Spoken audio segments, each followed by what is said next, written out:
It was a typical Sunday morning, and I was right on schedule. A typical fall Sunday morning was as close to heaven as I could get. My schedule was almost set in stone. I got up and went for a run to start. Running in the fall is completely different. First of all, the air, although colder, is fresher and cleaner. The fall scenery in Michigan is stunning. All kinds of trees suddenly burst into a galaxy of shades and colors that are dizzying in intensity and unsurpassed in their beauty. Tourists from all over the country come to enjoy the fall colors and see the beauty of these leaves, and I got to ignore it and trample all these leaves for free. Maybe after 50 years I have become immune to the beauty of it all.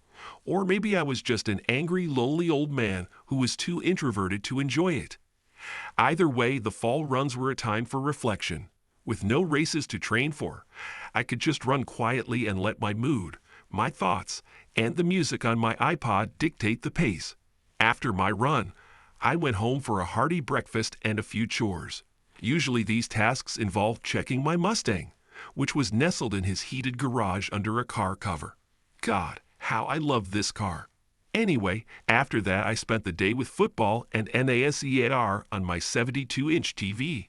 I'm done with shower and breakfast. I had just settled down to check the car when it happened. Someone knocked on my door.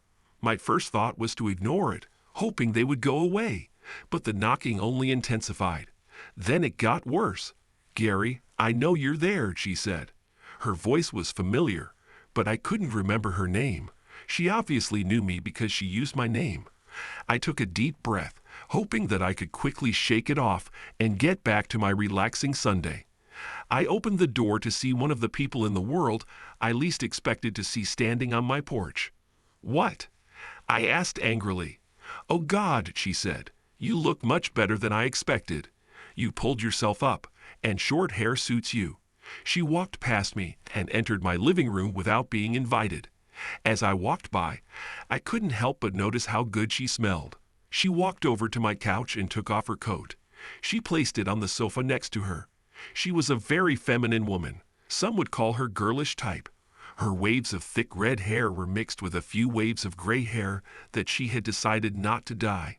This view made me think of fire and ice. Her hair was very similar to her personality. She has always been a very passionate and emotional woman. But if you made her angry or threatened someone she loved, her warmth disappeared. Last time I saw her, she didn't even have a street fish for me. This despite the fact that her husband was my best friend for life. This time she wore a thick wool sweater over some t-shirt. I was sure there was some kind of industrial bra underneath that was holding her large breasts in place. She was only wearing leggings and sneakers on her lower body. She looked like she had just come from some kind of fitness class and had simply thrown on a warm coat. This look suited her very well.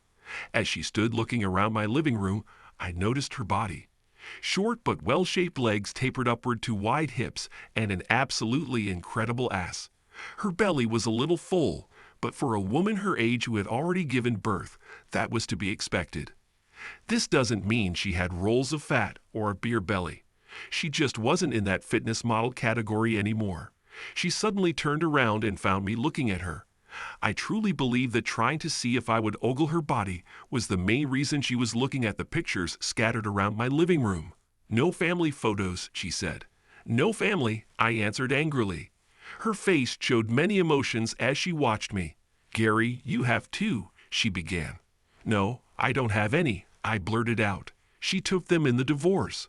"Nonsense," she said. This curse sounded strange from her beautiful lips. Her slight southern accent drew out every syllable. "She cried to them, just as she cried to me. Nobody knew there was a problem until it was over. And by that time, your children did not know how to cope with the situation. You made your position clear from the very beginning. They were either on her side or on yours. And you, by refusing to take calls and sending back all their letters and even Christmas cards unopened, made it very clear that you were not going to change your mind," she said. "They really miss you." "They still have it," I said. "What do you expect from them?" she asked. "They can't just throw her out on the street, and you probably don't know it. And maybe you don't care that she has a lot of health problems right now." And I said, looking straight at her, Gary, you two have been together for over 20 years, she said.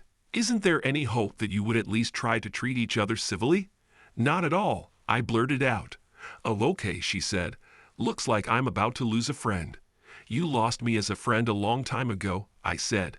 When you took her side in our divorce, you gave me your icy royal treatment quite thoroughly, even after you single-handedly helped me get through John's death, she finished for me. She wiped her eyes. The fact that she could still shed a tear for him 6 years after his death reaffirmed my attraction to her. It was clear that when she loved someone, she did it with all her heart. If only I were as blessed to marry someone like her. What did you expect? She asked. She was my best friend. And Gary, she suffered. She was so upset. Everyone who looked at her, everyone who heard her plaintive cry, like that of an animal, could feel her pain. She cried as if her heart had been torn out of her chest while it was still beating. All I wanted was to help my best friend through this pain. She looked at me and shook her head.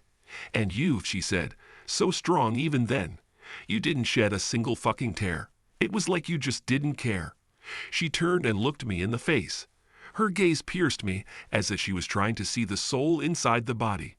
It was like now, she said. You sit there like a huge cat. You're weighing all your options and trying to figure out what the hell I want. And once you determine my motives, you will cut me off and go on about your business as if I were never here. So why not save me the trouble and just tell me what this is all about? I said. The point is, I want what you've never given anyone, she said, and then I'll ask what I came here for. I looked across the room at her. What have I never given to anyone? I asked. The real reason you rejected Charity after 20 years of marriage. I want to know why you suddenly decided that you no longer love the mother of your children and prefer to live alone. I have my guesses, but I need to know your side, she said. Why? I asked. After all this time, why does it matter? Because John loved you, Gary, she said, and me too. And what you did is just not like you. And all this time, Charity made everyone believe that what happened between you two had nothing to do with her actions. But her behavior makes me think that maybe she hasn't told us the whole truth. I laughed, and she looked at me from across the room. The expression on her face was unreadable.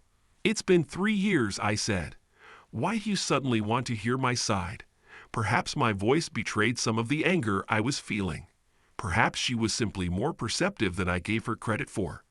But I could tell from her face that she really wanted to know. I think maybe she's starting to see the truth. She never gave up hope that you would get back together, she said. But every time she fell into one of those depressions that plagued her, she changed the reason you broke up.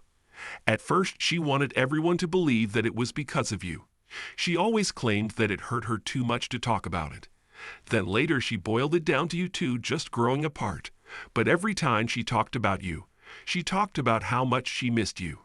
Last week I asked her if she wanted to sign up to work at a homeless shelter for Thanksgiving. We've always done this. Charity never worked there on holidays because she was always busy with you and the children. But since I was alone, I was free. This time her voice trembled slightly as she talked about being alone. I knew that the only reason she was alone was because she hadn't decided if she needed a boyfriend. There is more to her life than her memories. Anyway, she continued, she panicked when I asked her about it. She said her volunteer work cost her your marriage. And this has really been bothering me lately. And I think what she said just doesn't sound like the Gary I know. Honestly, you've been on my mind a lot lately. I sighed and moved over to her. I lit logs in the fireplace and the room filled with warmth. Hope tucked her legs under her, making herself more comfortable. I went to the kitchen, had a beer and a glass of wine. I handed the glass to Hope and began my story. You already know how Charity and I met and got married, so I won't bore you with it. You already know how we raised our children in the house right across the street from you. You also know that your husband John and I have been lifelong friends, so it seemed natural that we would all be friends. So you and Charity did a lot of things together. So let's not waste time discussing the beginning or end of my marriage. Let's focus on how Charity's charity has torn us apart. About 5 years ago, right after John died, I received another promotion. I became vice president of the engineering department, Anyway, I was making so much money that we were suddenly able to buy some things we always wanted. I traded in my 2004 Mustang for a brand new 29 Shelby GT 500. I bought that gorgeous little Cadillac for Charity and gave our kids a nice chunk of money too. We also decided that Charity really didn't need to work harder. At first it seemed like a good idea for Charity to stay home, but over time she became bored. She was thinking about going back to work, but she really didn't want the daily grind. She has also talked for years about wanting to do something to give back to the community for all the blessings she has received. And so she started doing all her volunteering. At first it seemed like a good thing. She came home with lots of good stories about people she had helped. Helping people seemed like a tonic for her, and I have to say it fueled the fire in our bedroom. Our sex life was never bad, but after a day of handing out coats to the homeless or reading to the elderly, Charity was hotter than a $2 gun. I noticed Hope shaking her head at this. I decided to ask her later what was bothering her. During the holiday season, I continued, Charity got excited. It was as if she thought she could single-handedly end hunger and homelessness. She didn't infringe on our family, though. She made our Thanksgiving and Christmas dinners and gatherings as special as she could. But it seems like she spent a lot more time with her volunteer work. She seemed obsessed with it. She went so far as to take our children to a center that provided clothes to the homeless. They spent the afternoon hanging and sorting clothes in the huge laundry room. They helped wash all the clothes that were donated. They returned home exhausted, but then our children were somewhat spoiled. They never washed or ironed their clothes growing up, let alone about washing clothes for thousands of people. This experience has done little to make our children feel sympathy for the homeless, but this forced them to give a few dollars as a donation rather than work at one of the centers. It also gave them a new respect for what their mother was going through. They talked about how they were young and about 20 years old, so if they were tired when they came home, then their mother must have been on the verge of physical exhaustion. This made me think about it too. I told Charity that if she was too tired for sex or anything else, she should just tell me. Gary, you come first to me, honey, she said. My charity work is my hobby, but you are my life. I still remember her telling me that. At that moment, I was sure that she was telling the truth. We've been married for so long, and in all this time, she never once gave me a reason not to trust her. And in the end, I later found out that she was telling me the truth literally. Wait a minute, Hope said. If she loved you so much, why the hell did you leave her? Can I continue the story, Hope? I said. Can you come here and sit on the couch next to me while you talk? She asked. We're still friends after all. I slowly approached her. I didn't want to get too close because for a woman our age, Hope is quite attractive. I hadn't felt anything like this in a long time, and her presence reminded me of things I hadn't felt in a long time. Anyway, I continued, Charity has exhausted herself. I felt terrible about this. I talked to the kids about this. We tried to figure out how to help her in any way. So if you remember, we decided to have Thanksgiving dinner at my daughter Lisa's house. Lisa really liked it. This was Lisa's chance to be queen for the day. But Charity was a little sad about it though. I thought she wanted to prove to everyone that she could handle anything and be in control. But she burned the candle at both ends and went to exhaustion. I've seen this before. A person works so hard that he becomes blind to the fact that he is falling apart. One of the first signs is when they start to forget things.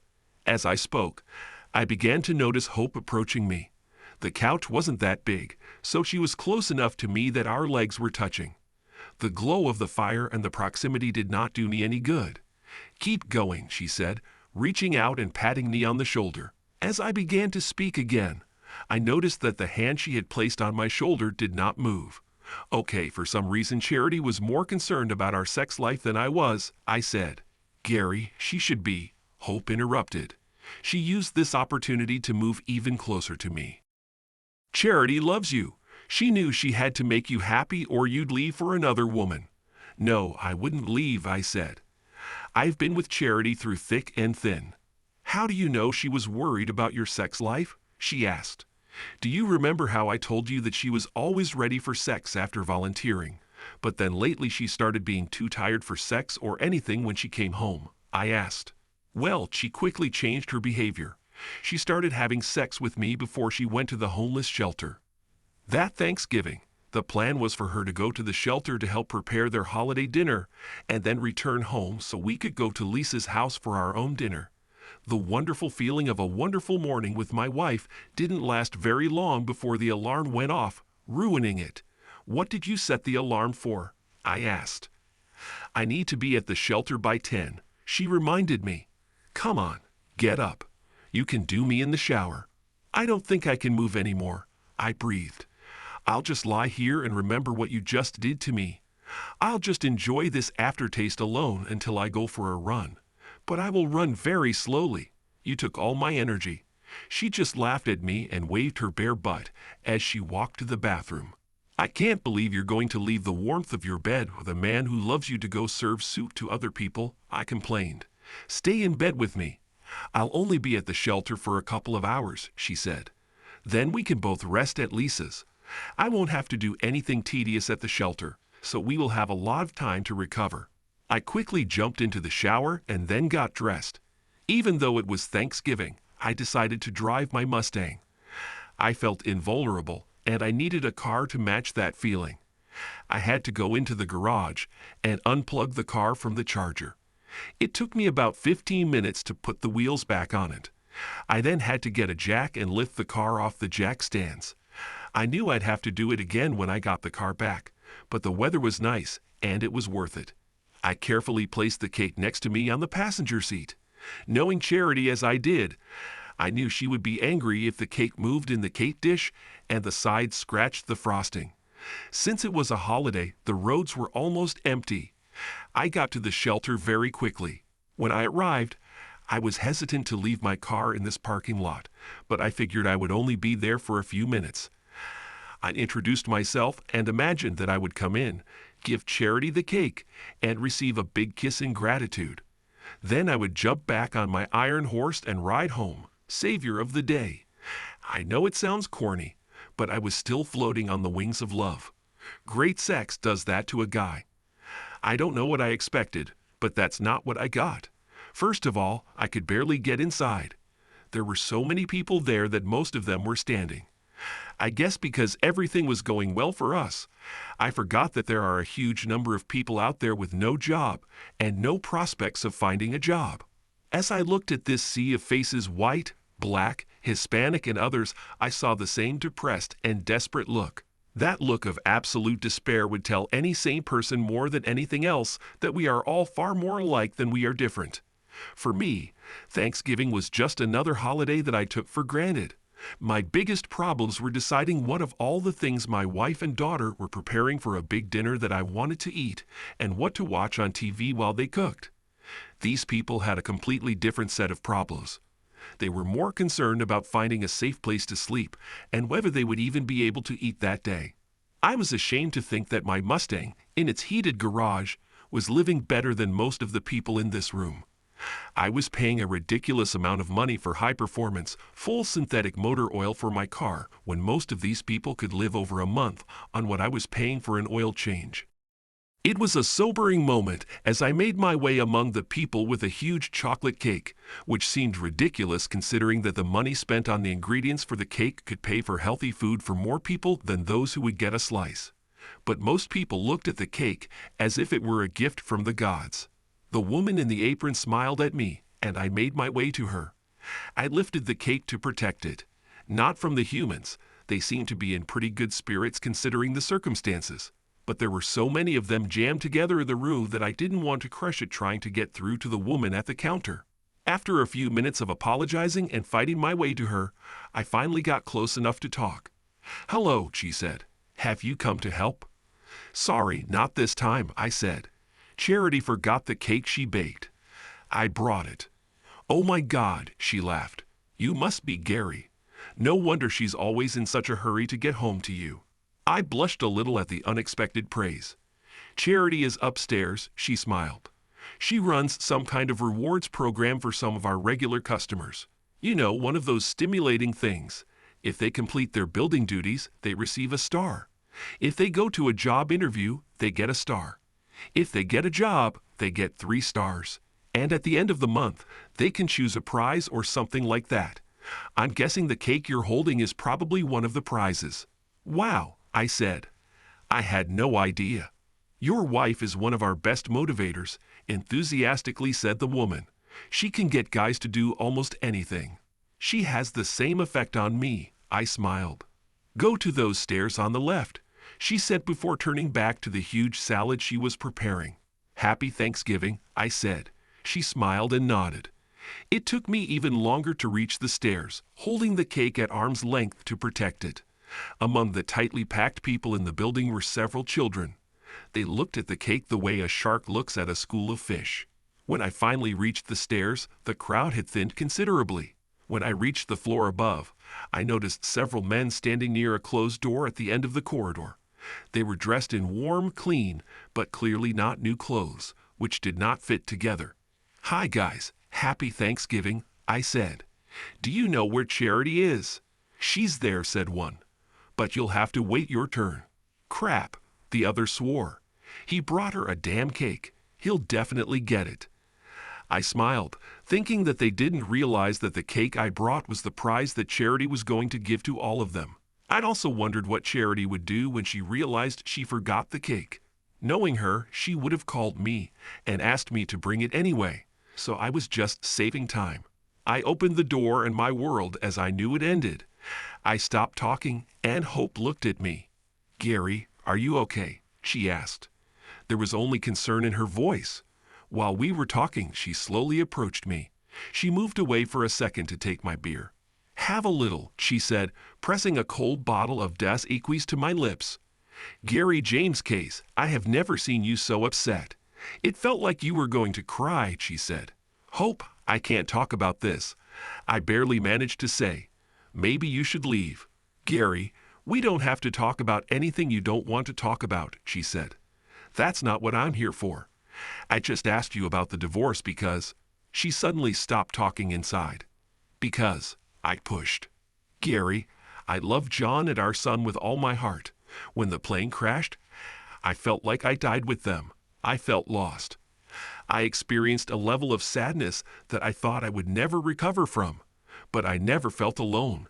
And all because you were always there. You were everything. You were a shoulder to cry on. You took care of all the details of the funeral and 1,000 other little things that I just couldn't concentrate on.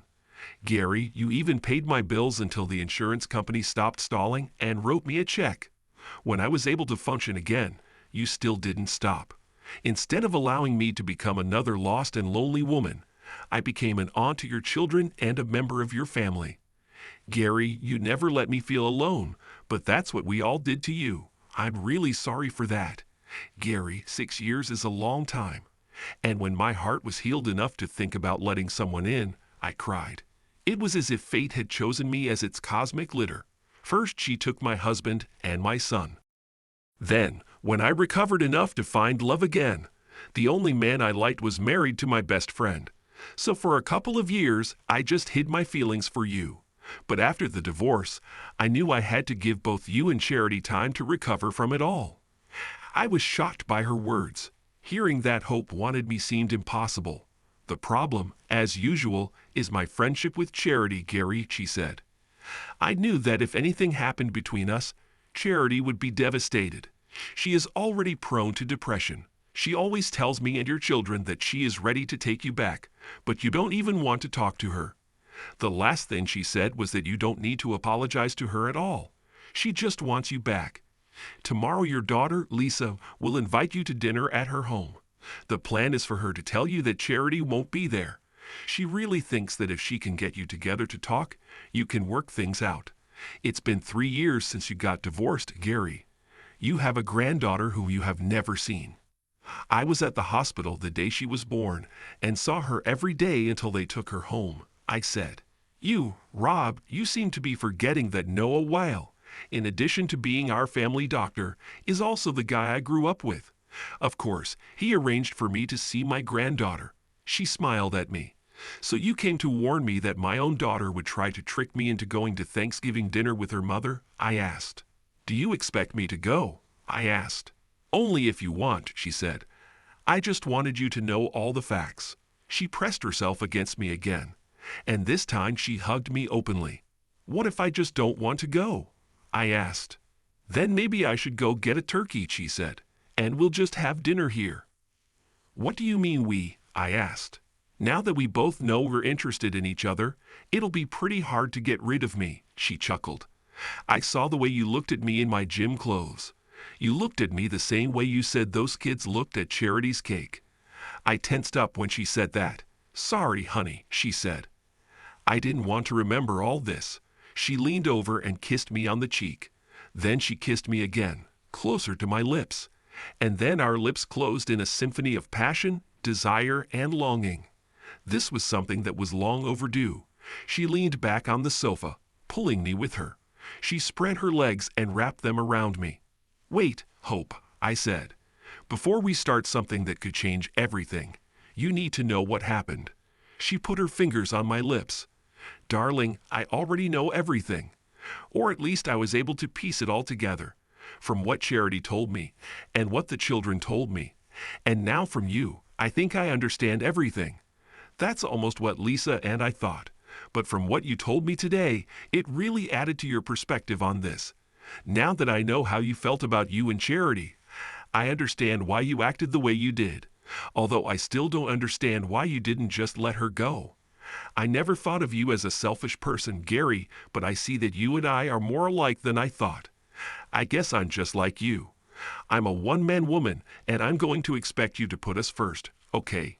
Hope, what do you think you know? I asked. She kissed me again. She rolled us over so we were spooning each other in front of the fireplace. As she spoke, she began to rub her ass against my stomach. As everyone always knew, you and Charity loved each other very much, she began. You were together for a long time, but you still had a spark. On the last day you were together, everything went wrong. Gary, the way you described your sex with Charity was the key. It was what you liked. It turned you on and made your love for her more real and physical. Charity loved you very much too, but she saw your sex life differently. For her, giving you sex was something she did to make sure everything went well between you two. I think she saw it as just another marital responsibility, like cooking or cleaning.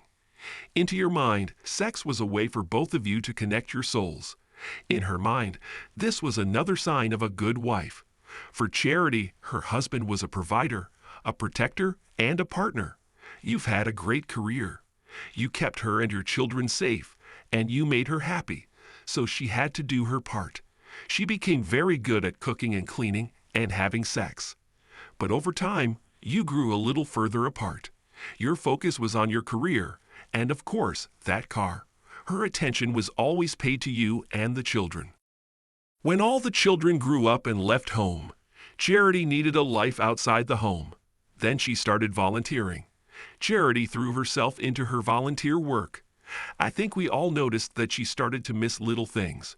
When you told her that she was sometimes too tired for sex, she started having sex with you before going to volunteer work. Everything came to a head on Thanksgiving Day. You were floating in the clouds that morning. After some really good sex, your love for her came into focus again. Then you went to the homeless shelter and noticed how important her job was to her and how she changed her schedule to make time for it. You suddenly realized that she had sex with you before going there, not so you could have sex, but just to get it out of the way so she could volunteer. You poured your heart out to her and realized that it really didn't matter to her. So in a fit of jealousy and pain, you made a scene at the orphanage and left her there. You went to Lisa's house as planned and spent Thanksgiving with your kids. You tried to hold on, but they could tell something was wrong, Gary. You and Charity were never apart from each other. And when she showed up a few hours later, after going home to try to find you, they saw how angry you were with her. You walked away and didn't let anyone talk to you or calm you down. You told her not to come home. Everyone decided that you just needed to cool down. A few days later, you filed for divorce. And since everyone only heard Charity's version, they sided with her. But honestly, Gary, you never showed any emotion. Nobody knew how you felt. Everyone only saw their mother crying and getting depressed. You haven't shed a single godforsaken tear. What were we supposed to think? Your reluctance to let her help people really paints you as quite selfish. She raised the corners of that expressive mouth. I hope you learned your lesson, she said. Hope you don't understand me at all, I said angrily. I'm glad you're not a detective, because you don't have much of a clue about what happened. All the evidence was in front of you. But it's like someone gave you a motorcycle kit and you threw out all the parts you didn't like and built a bike out of them. She rolled until we were face to face, but didn't move away. Up close, I noticed how unnaturally green her eyes were. Her milker skin was strewn with a million tiny freckles on her cheeks. Our rolling around on the sofa had erased some of her light makeup, exposing them. The grin disappeared from her smile, and her face was so close to me that it seemed as if our lips were attracted to each other by a magnet. I wanted to kiss her so bad, but most of all I needed to tell her. When I opened the door, I didn't find a woman who was passionate about volunteer work. I said quietly, I found a married slut who was enthusiastically having sex with a homeless man. Apparently charity's charity begins at home and ends at a homeless shelter. I stopped, but only for a second to collect my thoughts. Hope didn't say anything, but she hugged me tighter. Charity and I weren't Puritans, Hope. We've always had a good sex life. But after what I saw, I never wanted to see anyone have sex again. It was surreal. I told you before that being so in love with her, I saw her, despite her shortcomings, as the sexiest woman in the world. I remember, Hope encouraging me to continue.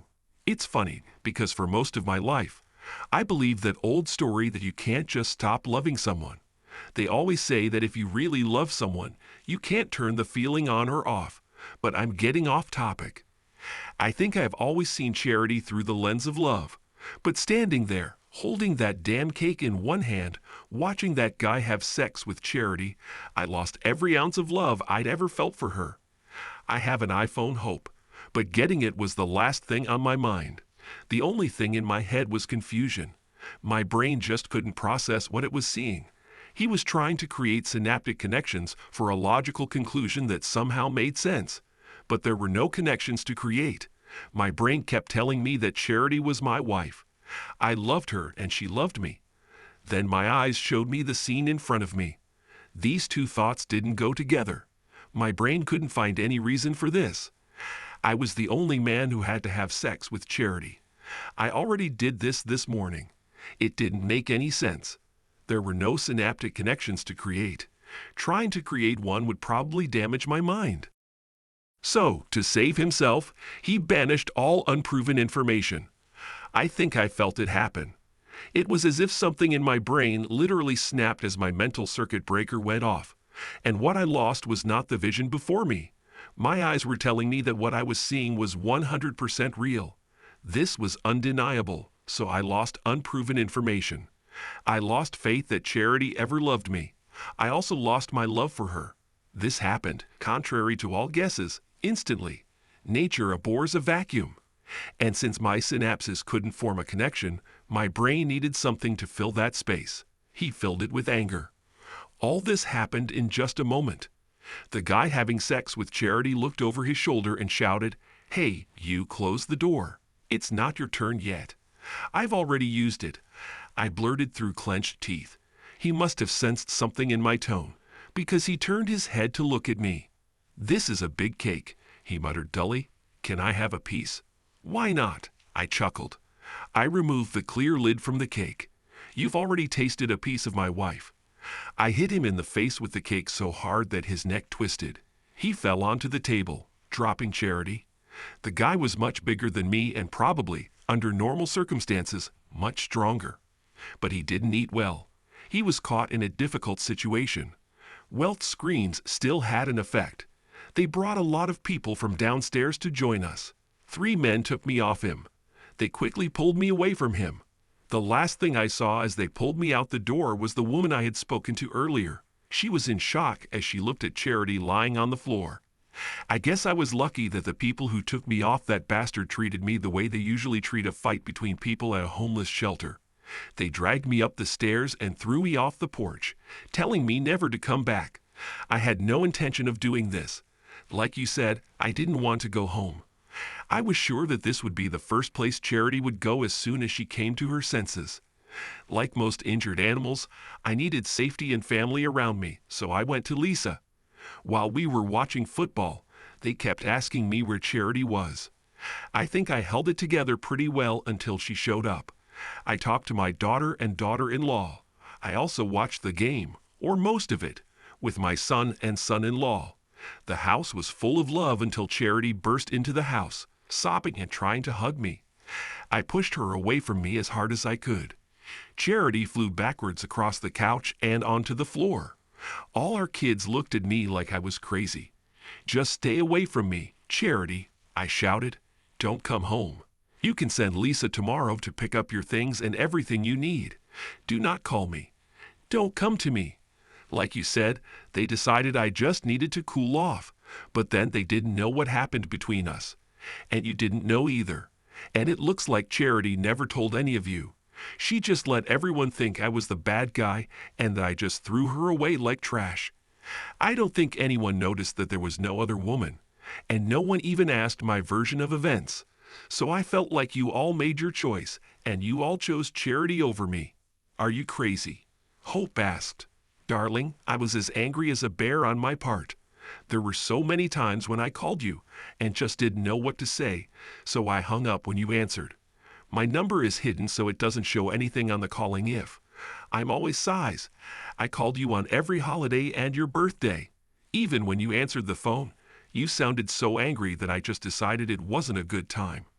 Last week was the first time you actually sounded human. And as for your children, she continued, they still can't get over the fact that they saw you push their mother over the sofa and scream at her. Charity never gave anyone a hint about what really happened. I myself am still recovering from shock. How could she do this? And she played the role of a martyr to the end. You should have been there a few months after the divorce when she announced that because you were so upset about her volunteer work, she would give it up in an attempt to win you back. She tried to get Lisa to call you and tell you about it, but I'm sure you remember how that call went. As soon as Lisa mentioned her mother, you hung up. She never gave it up, did she? After they caught her cheating that Thanksgiving, she was fired and rumors spread to the point that she was not allowed to volunteer anywhere else. She deceived us all. We were also quite upset that you insisted on selling the old house. It was tearing Charity apart. She took out loans and even forced all of us to help her buy out your share.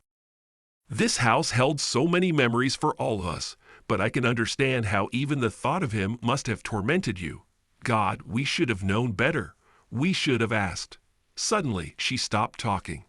The magnetism between us intensified, and in the end, magnetism won. Our lips touched tenderly in the best kiss I had ever experienced. The kiss was very tender. It was as if someone had just melted fresh strawberries on my lips and sprinkled them with something so sweet it surpassed description. She smelled exactly like I always thought she would smell. And when we pulled away, she sighed and blushed sincerely. Her cheeks were so pink, they stood out against her milky skin. "That was the best kiss ever," she exclaimed. She stood up and began to gather her clothes. "Hope, where are you going?" I asked, a hint of irritation in my voice. "Stop whining, darling," she chuckled. "After this kiss, dynamite will not separate us. A little faith. I already told you that Charity would hate it if you and I talked.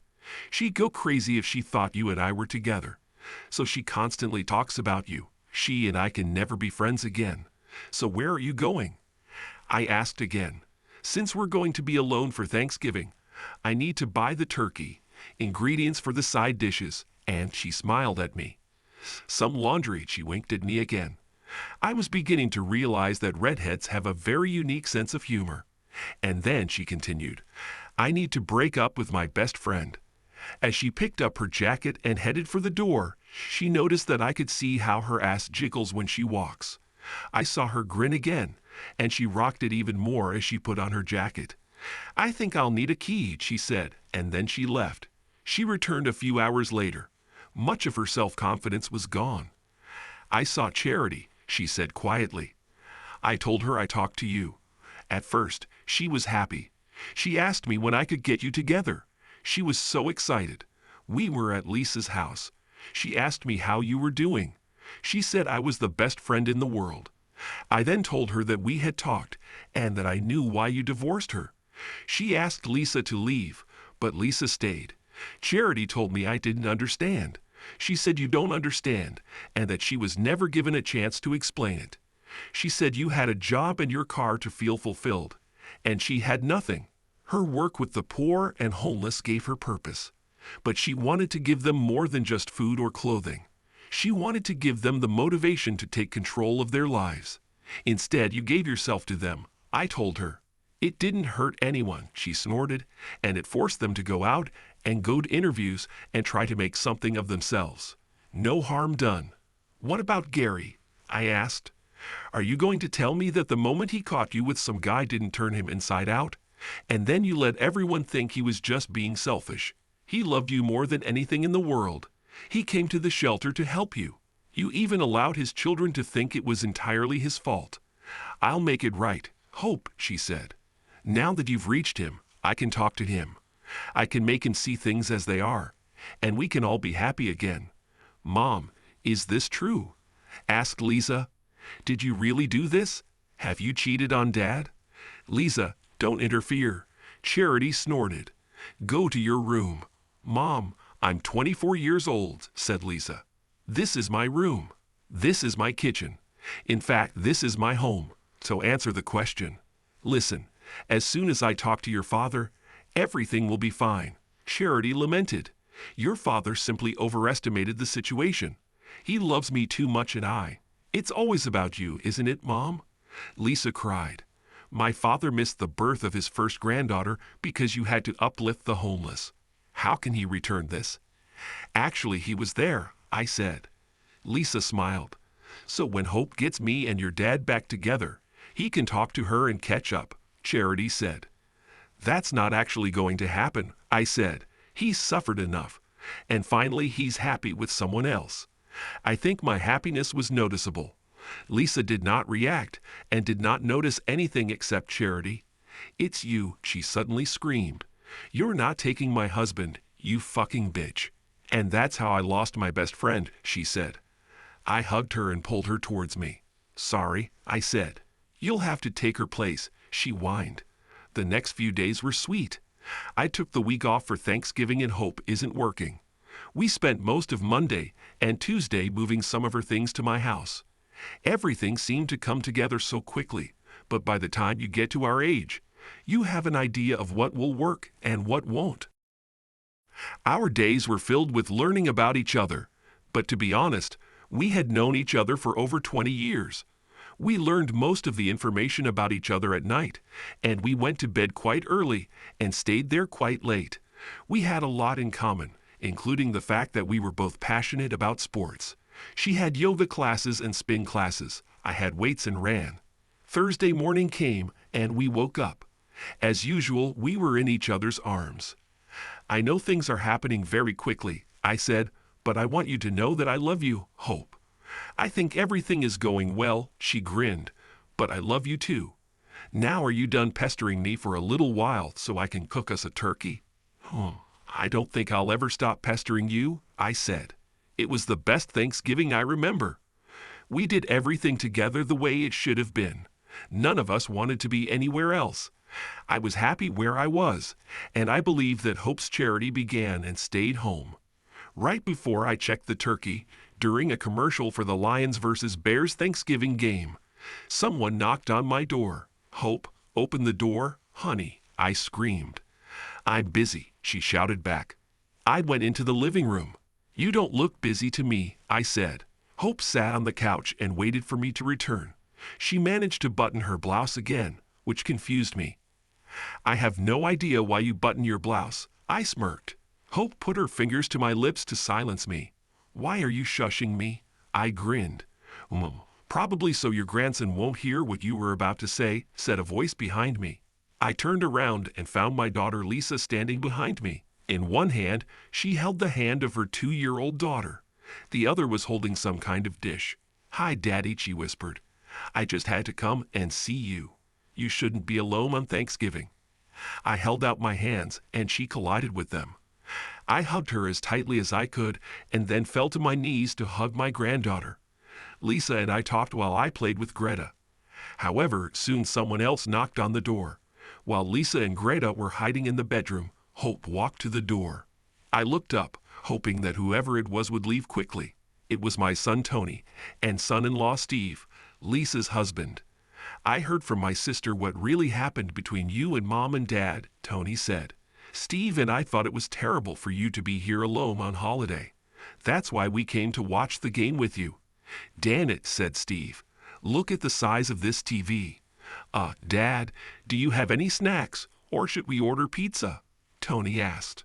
Wow, I guess I have a purpose for being here, Hope grinned. She stood up, and both men noticed her. Oh, hi, Aunt Hope, Tony said. I guess you're my stepmother now, right? Do you have any snacks? Lisa chose that moment to leave the bedroom. Steve, you were supposed to go to the game, she hissed. You also have to diet. No snacks for you, fatty? No snacks, Dad. Greta laughed. She came back and took my hand. At that moment, someone knocked on the door again. Damn it, Hope said. It's like being at a train station. Oh, sorry, Greta. She opened the door, and my sister-in-law, Kelly, walked in. She also carried a dish. At the game, hot Tony, she said. What are you doing here, cutie? Asked Tony. Well, I knew your dad always loved my pasta, tomato, and bacon casserole, and since he had to be alone, Hope started laughing. With the pie Lisa brought, the mashed potatoes Hope had already made, and the pasta casserole Kelly brought, all we needed was a vegetable dish. The three women grouped together to discuss this while my granddaughter Greta climbed onto my lap. I want to watch SpongeBob, she said. She folded her arms across her chest and pulled out her sponge, just like a certain red-headed girl always did. Tony, Steve, and I looked at Hope. I took the remote control and changed the channel. Dad, no, Tony shouted. It's almost a break now. The Lions are actually winning, but they never win the game on Thanksgiving Day. I know they will lose. I just want to see how they can blow that lead. Relax, I said. I went and got my iPad. Dad, you're a genius, Steve said. She can watch SpongeBob on your iPad. I want to watch SpongeBob on the big TV, Greta giggled. Steve, are you sure this girl's hair won't turn red when she grows up? I laughed. For the rest of the day, the three of us watched the game on my iPad, while Greta watched cartoons on the TV that was larger than her bed. As her eyelids began to droop, Steve, my brother-in-law, and her father smiled.